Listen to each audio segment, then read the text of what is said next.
Nós ainda temos nós temos aqui um trabalho a fazer para ajustar as contas públicas que foram herdadas depois de 10 anos de muito déficit. A gente está tentando recuperar as contas públicas.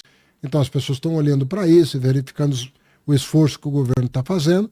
E dado o aumento da renda e o aumento do dólar no mundo ano passado, e sobretudo no Brasil, nós tivemos um repique de preço. E nós estamos lidando com esse repique de preço para trazer ele de volta para o patamar tolerável. Né? Tá fora da meta, a inflação está fora da meta. Então nós temos colocar a inflação dentro da meta. Porque a inflação acaba sendo um imposto também, né? Que bate em todo mundo. É um imposto, né? É um imposto. Você vai lá e tá... E é um imposto que é mais cruel com quem não consegue se proteger dele. É. Né? O cara não vai ter uma aplicação para corrigir esse dinheiro. Exatamente. Então, cuidar da inflação. Nada que tenha acontecido no governo Bolsonaro chegou a 2 dígitos a inflação. Chegou a 12%. A gente está em quanto agora? Estamos muito longe, estamos em 5%. Que é alta. É alto, né? Está muito longe do que aconteceu no governo anterior. Mas inspira cuidado, nós temos que trazer. Se eu tivesse uma mágica para fazer, você queria... O ideal seria quanto essa inflação? Não é mágica. Nós temos uma meta que é de 3% com 1,5% de margem. Tá. Pode ir até 4,5%. Pode ir até 4,5% é uma tolerância. Mas o ideal seria 3%. A meta é 3%. Né? Mas tem uma tolerância de 1,5%. O ideal é trazer o mais perto possível de 3%, como já aconteceu. Poucas vezes é verdade. Eu vou te dizer uma coisa. Desde que existe o Plano Real, em apenas 3 anos, a inflação ficou abaixo de 4%. Ah, é? Nos 26 anos de Plano Real, em apenas 3, a inflação ficou abaixo de 4%. Não de 3%, de 4%. Entendeu? Então, mas é isso. Os países todos estão com dificuldade em trazer, tá vendo, no mundo inteiro, em trazer a inflação para a meta. Mas nós temos condição de apertar para a inflação. Porque cair. isso também desgasta o governo, né? Essa coisa do cara ir no supermercado e falar, isso tá caro, ovo tá caro, café. Como explicar como você explica para essa população também esse aumento de alguns produtos em detrimento de outros? E a ideia do Lula também de dar baixar o imposto ou zerar de importações de produtos que são essenciais, né? Isso ajuda, mas assim, o que efetivamente pesa mesmo? É o seguinte, tudo que ajudar é bom, mas assim, a gente, pelo 2º ano consecutivo, nós tivemos o maior plano safra da história. Então nós vamos ter um plano safra, o plano safra do ano passado está sendo colhido agora, tá. A safra, né, do plano do ano passado. E nós vamos ter uma boa safra. Então isso vai ajudar. O que é um plano safra? O que ele plano ele safra ajuda é o conjunto de instrumentos de financiamento, fomento, incentivo para os agricultores pequenos, médios, grandes e enormes poderem produzir mais e melhor. Tá. Mais e melhor. E o ano passado foi... Tudo indica que nós vamos colher uma super safra. A segunda coisa é que o dólar deu uma desgarrada o ano passado. Depois eu quero falar sobre o dólar. E o dólar voltou para um patamar, chegou a 6,30 o dólar no ano passado. E está hoje a 5,70. Hoje acho que 5,72. Dá uma olhada, Tucci. Acho que é 5,72. Então isso também ajuda, né? E o Banco Central fazendo uma parte dele também fazendo com que a demanda agregada pressione menos.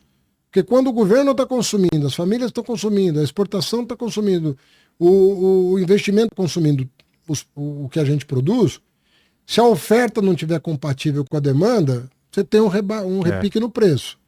Então, controlar a demanda agregada é parte do controle da inflação. Entendeu? Entendi. Então, nada que nós não tenhamos aprendido a fazer. E vamos fazer. E o dólar, por que explodiu daquele jeito? O pessoal com medo de bater o 7 e tal. O que acontece? Como funciona? Eu vi todo mundo colocando a culpa em tudo quanto é coisa e pra gente fala, não interessa em que é a culpa, eu só tô vendo que tá estourando. Olha, eu penso que houve um uma crise de confiança, uma série de frenesia. Assim. Que é essa crise de confiança? Eu sempre ouço economista falando, uma crise. O que é? O mercado fica com medo e aí... O mercado às vezes fica com receio de uma medida que o governo vai tomar. E outra coisa, desculpa te interromper, mas quer ver explicar o que é esse mercado? Porque parece uma coisa tão... Deixa eu te que é um dizer. mercado, né? Parece uma coisa meio... Deixa eu te dizer fantasma, o que eu penso que aconteceu. Tá. Quando se falou, ano passado, da isenção de 5 mil, sim, o mercado desconfiou que essa medida não viria acompanhada das contrapartidas para... Ou seja, vai ter um rombo. Vai ter um rombo. É. Então, quando se disseminou a ideia de que ia ter um rombo na proposta de reforma do imposto de renda... Corrida para comprar dólar. A corrida para subir juros, comprar dólar, aconteceu. Quando nós apresentamos o projeto se mostrou equilibrado, no dia do lançamento do projeto, o dólar caiu, a bolsa subiu. Então é assim que funciona? Dependendo se você não calibrar a comunicação corretamente, tropeçar nisso, dependendo da circunstância, você pode ter uma corrida. E essa coisa de comprar dólar, vender dólar, também ajuda a controlar essa... Às vezes o Banco Central, quando ele não tem isso, né? Quando ele nota que um movimento anômalo, assim, Sim. que não tem um fundamento claro, quando tem um fundamento claro, ele pode deixar o dólar deslizar. Tá. Olha, vai deslizar o dólar para 6 e não tem o que fazer, porque os fundamentos da economia são esses. Quando ele derrama dólar no agora, quando ele vê que o movimento não tem um fundamento claro, tá estranho. Tem um frenesi, assim, Sei. ele pode vender dólar e até ganhar dinheiro com isso, porque ele vai vender o dólar caro. É. E quando ele for recomprar, ele vai recomprar barato. Então o Banco Central ganhou um bom dinheiro em dezembro. Regulando. Ele ganhou um bom dinheiro, porque tinha gente que começou a disseminar esse pavor, assim, acabou o mundo. A galera queria comprar dólar. Aí teve muita gente que acreditou nessa turma, pagou de 6,30 e agora, se precisar de dinheiro, vai ter que vender a 5,70. Dá para falar do panorama fora do Brasil em relação ao dólar? Porque tem esse muito medo, também. né? Não, o dólar se valorizou de uma maneira geral no mundo. E por que isso?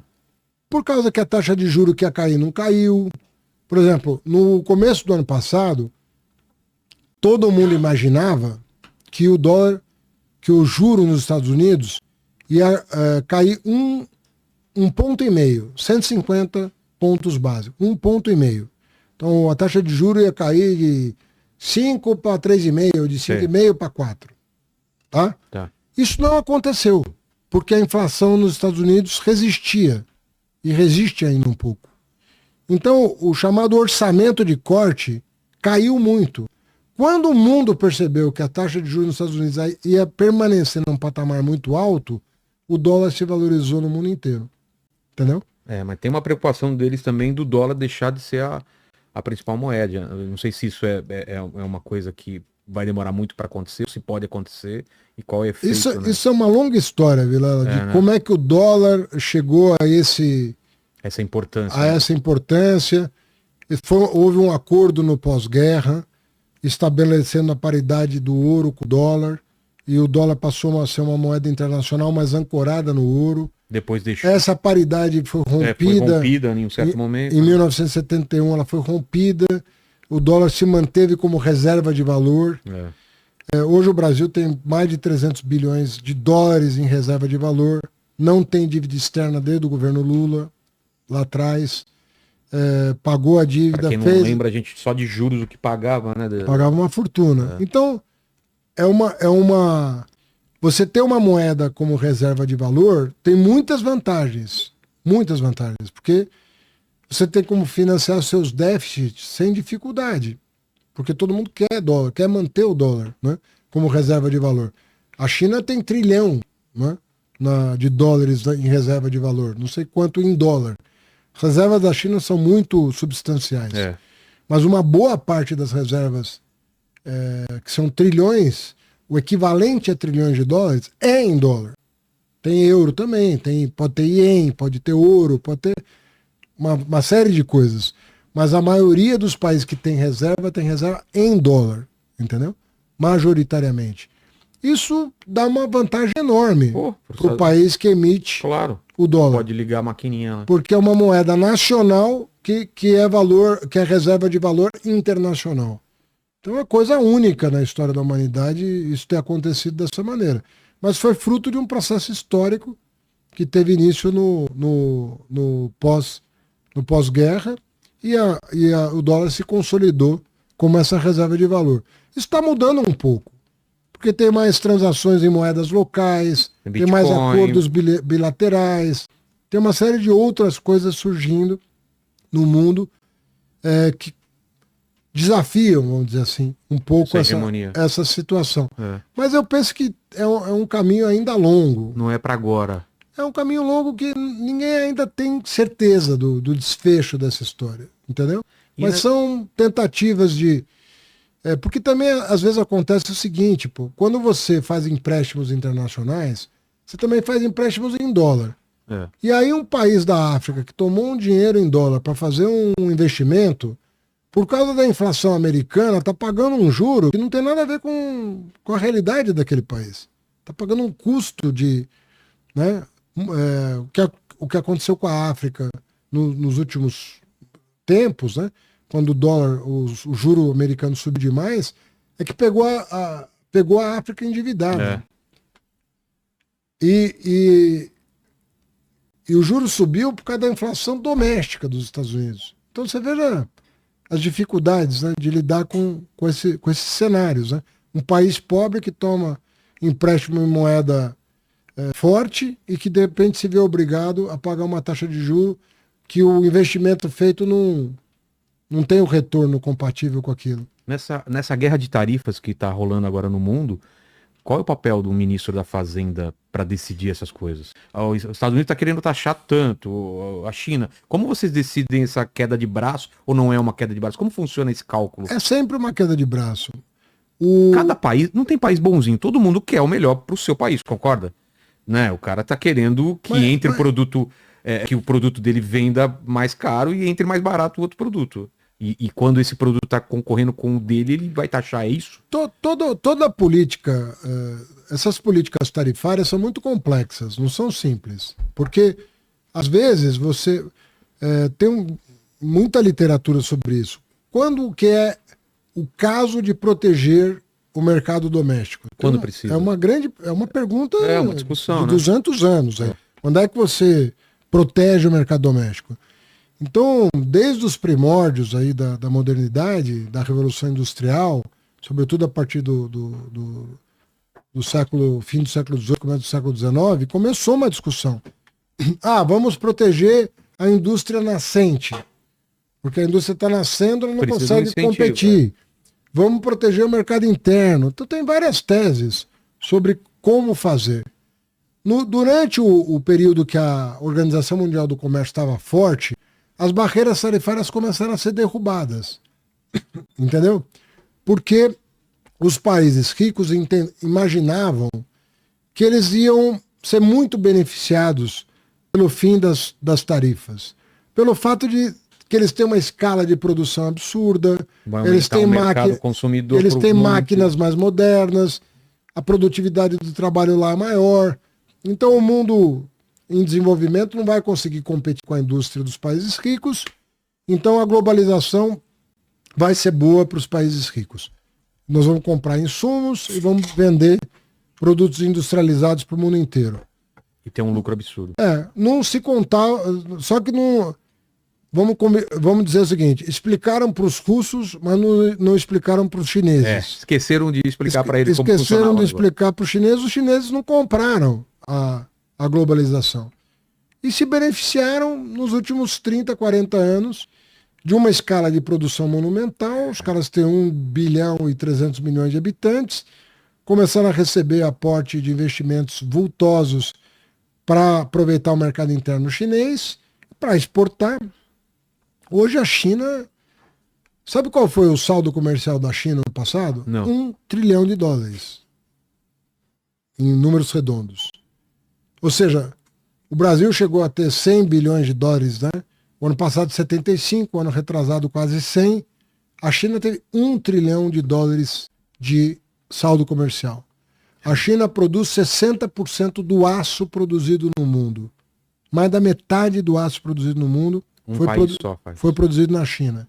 A China produz 40 milhões de automóveis, o equivalente... Não, perdão, 32 milhões de automóveis. O equivalente a 40% da produção de carros do mundo. Um país só. Produz 40% da produção de carros do mundo. A China tem quase um monopólio da produção de placas solares, que tem a tecnologia mais avançada e uma escala monumental de produção. Então a China escapou desse receituário da globalização e foi o país que mais se desenvolveu nos últimos 30